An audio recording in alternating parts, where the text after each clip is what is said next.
Welcome to famous ఎస్ఎస్ఎల్ఆర్. ప్రపంచవ్యాప్తంగా ఏటా లక్షలాది మందిని బలి తీసుకుంటున్న క్యాన్సర్ వ్యాధికి విరుగుడును ఆస్ట్రేలియన్ సైంటిస్టులు కనుగొన్నారు. తేనెటీగ విషంలో ఉండే మెల్టిన్ అనే పెప్టైడ్ పదార్థం బ్రెస్ట్ క్యాన్సర్ కణాలను జస్ట్ 1 గంటలోనే చంపివేస్తుందంట.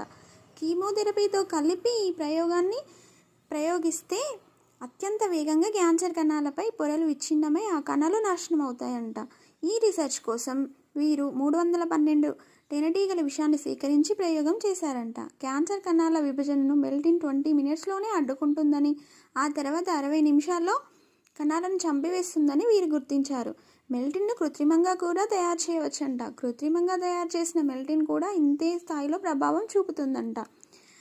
దాదాపు తేనెటీగల విషంలో 50% మెల్టిన్ ఉంటుంది.